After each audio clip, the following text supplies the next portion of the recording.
If you like to keep up with what's going on in the video game world, then you're gonna want to hear this. Did you know that the video game God of War inspired the latest Predator reboot? It's true, but how did it inspire this latest video game movie, which is titled Prey? Well, keep watching to find out. First up, words from the Prey director himself. Similar to The Witcher, this Predator reboot is based off of the video game God of War. The director, Dan Tractenberg, confirmed at CassiusLife that he based the Predator's new shield gadget off of Kratos' shield from the 2018 reboot, and said that he is a God of War fan himself, according to CBR.com. The shield features a similar retractable function to the previous one. Not only this, but he also paid attention to how the Prey protagonist, Naru, wields a weapon that resembles Kratos' iconic Blade of Chaos chainswords. Dan Tractenberg did note that even her Tomahawk that she makes because she throws it and calls it back, it was very much inspired by playing that game. So what is Prey about? Well, it follows Naru, played by Amber Midthunder, who is a Comanche healer who desires to attain hunter status within her tribe.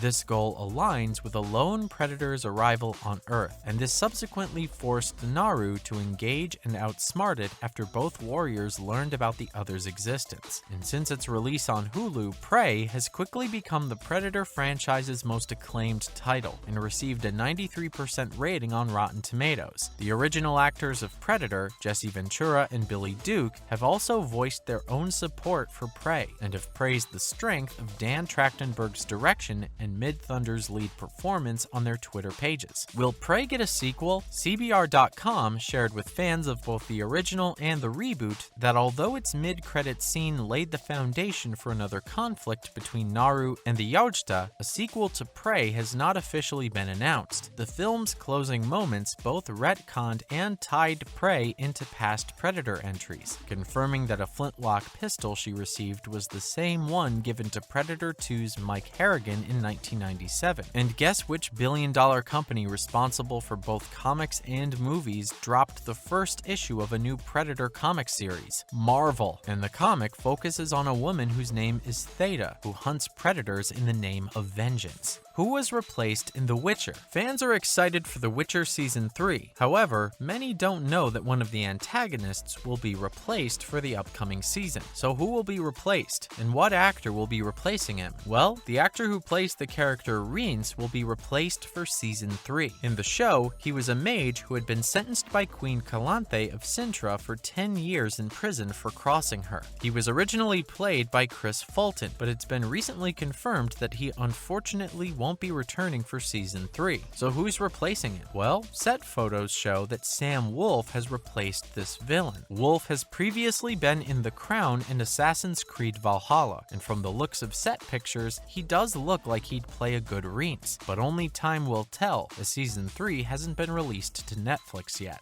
Olivia Wilde calls out Miss Flo in this leaked video. The drama surrounding the upcoming film, Don't Worry Darling, which is directed and produced by Olivia Wilde, has been keeping fans on their toes as the release date is approaching quickly. However, a recent video just surfaced of Wilde begging Shia LaBeouf, who originally had world-renowned pop singer Harry Styles' role in the film, to come back. Shia has faced allegations over his past abusive behavior on set for previous movies, and for this film, he claims he wasn't fired but just quit.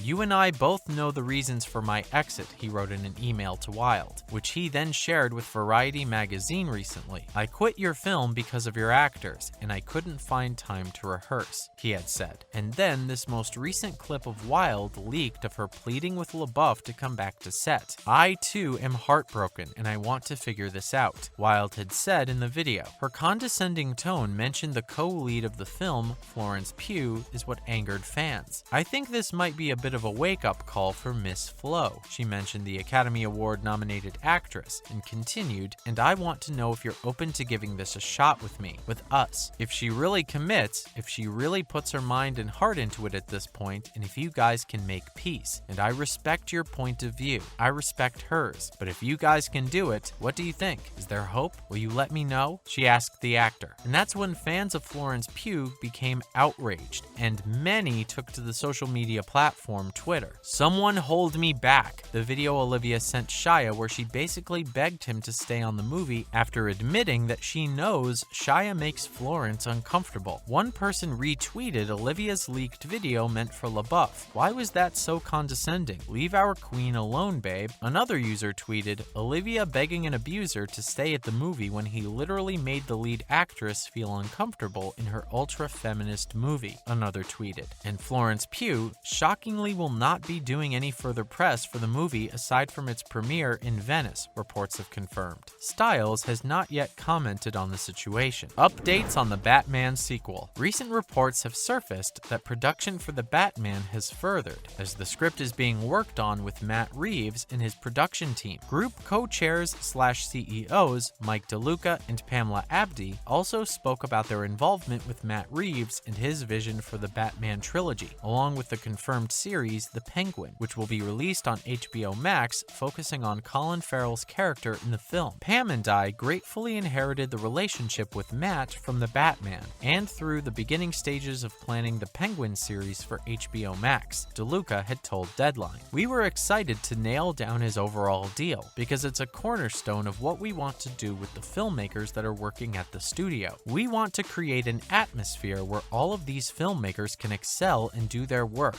and stay with us once they're inside the Warner family. Keeping Matt and creating a home for him to do more projects in the Batman universe, but also the originals, was very important to us." He opened up about Matt taking on new projects for his production studio alongside the upcoming sequel for the Batman. Under the terms of the film deal for the film trilogy, starring his version of the Masked Vigilante, according to Deadline, Warner Bros. Pictures Group's production divisions, Warner Bros. Pictures, New Line Cinema, Warner Animation Group, and DC-based films, will have first-look rights to Reeves' work as a writer, director, and/or producer. And Matt Reeves is currently co-writing with Mattson Tomlin for the second installment of the DC film that gained strong reviews and grossed over $770 million worldwide. Reeves has also begun to search to find a senior-level executive to run the new film deal for Sixth and Idaho, his production company. Robert Pattinson, who played Batman and Bruce Wayne in the film, along with Zoe Kravitz, who played Catwoman, also known as Selena Kyle in the movie, will both return for the sequel. Tom Holland's Spider-Man No Way Home is returning to theaters. Yup, you heard that right. One of the highest-grossing films of all time will be returning to theaters September 2nd. Marvel is giving fans an extended version of the original blockbuster film, which grossed almost $1.9 billion